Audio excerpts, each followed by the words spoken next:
राजकीय महाविद्यालय लक्ष्मणगढ़ अलवर से भूगोल सहायक आचार्य।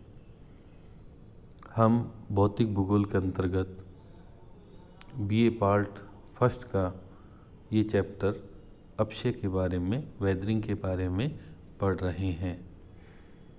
और हम जानते हैं कि अपक्षय भौतिक और रासायनिक प्रकार का होता है। अब सबसे पहले है कि अपक्षय कहते किसको हैं, वेदरिंग है क्या, परिभाषा। जैसा इसमें लिखा हुआ है कि जो रॉक्स होती हैं, चट्टानें होती हैं, उनका छोटे छोटे टुकड़ों में टूटकर बिखर जाना, ये है वेदरिंग। इसका ये मतलब हुआ कि भौतिक अथवा रासायनिक क्रियाओं के द्वारा चट्टानों का अपने ही स्थान पर विघटन तथा अपघटन होता रहता है और उनके स्थान में कोई विशेष परिवर्तन नहीं होता। मौसम की विभिन्न ये जो क्रियाएं होती हैं, इनसे ये चट्टानें टूटती फूटती रहती हैं।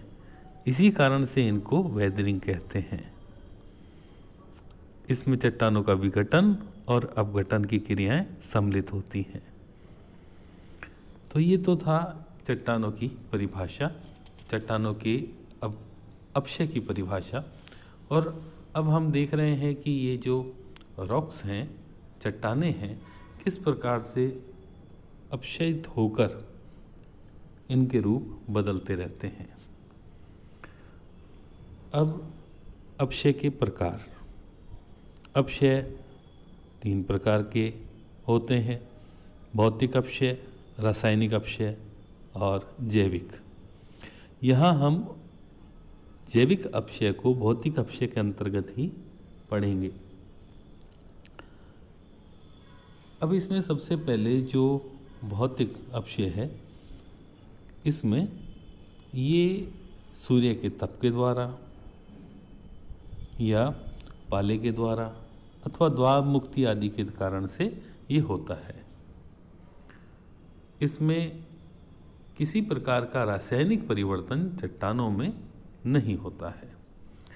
पहला ये एग्जाम्पल हम देख रहे हैं कि जैसे उच्च अक्षांशों के अंदर जब पाला पड़ता है तो उस समय चट्टानों के मध्य जो पानी होता है वो रात्रि के समय तापमान हिमांक से कम होने के कारण से जम जाता है, आयतन बढ़ जाता है और उसका बल चट्टानों के किनारों पर इतना अधिक पड़ता है कि धीरे धीरे चट्टानें कमज़ोर होती जाती हैं और दरारें पड़ने के बाद में चट्टानें टूटने लगती हैं। तो हमने इस चित्र में देखा किस प्रकार से ये चट्टानों का टूटने का प्रक्रम होता है।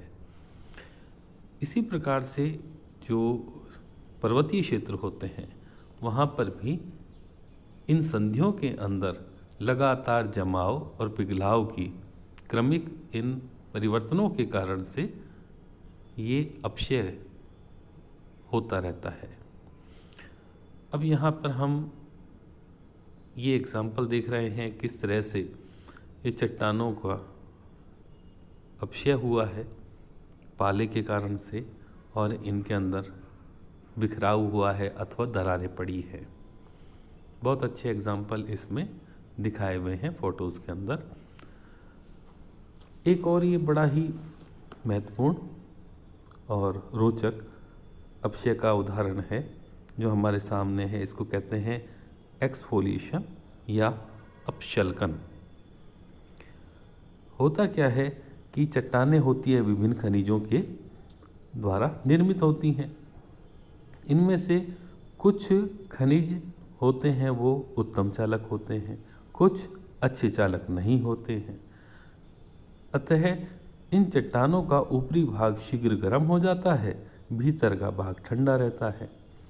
इस प्रकार ऊपर की परत फैलकर अलग होती है और टूटकर उसमें लगातार वो परत अलग होती जाती है। जैसे प्याज का जो छिलका होता है वो जिस प्रकार से अलग होता है, इसी प्रकार से ये हम देख रहे हैं ये रॉक्स के अंदर भी, चट्टानों में भी इस प्रकार का अपशलकन पाया जाता है। ये देखिए किस प्रकार से चट्टानों के ऊपर ऊपर की परत, लेयर छिलके की तरह उतर रही है। ये है फिजिकल वेदरिंग का एग्जाम्पल।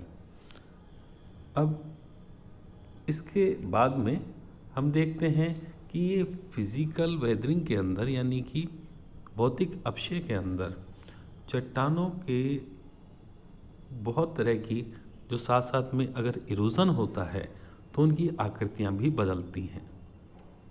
इसको हम हवाओं के जो कार्य हैं अथवा पानी के कार्य हैं उनके अंतर्गत पढ़ेंगे विस्तार पूर्वक।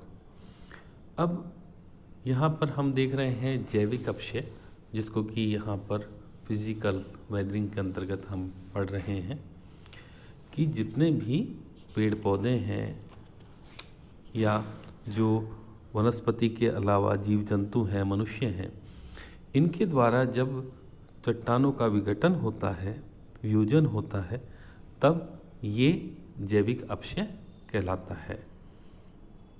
जैसे जो वनस्पति होती है, कई पेड़ पौधे चट्टानों की दरारों में उगाते हैं और बढ़ने के साथ साथ इनकी दरारें भी चौड़ी होती जाती हैं और ये दरारें चौड़ी होने से चट्टानें टूट जाती हैं। जीव जंतु जैसे कि खरगोश, गीदड़, बिज्जू या चींटी, दीमक आदि, ये ज़मीन के अंदर बिल बनाकर रहते हैं। इस तरह से ये चट्टानों को दुर्बल करते हैं।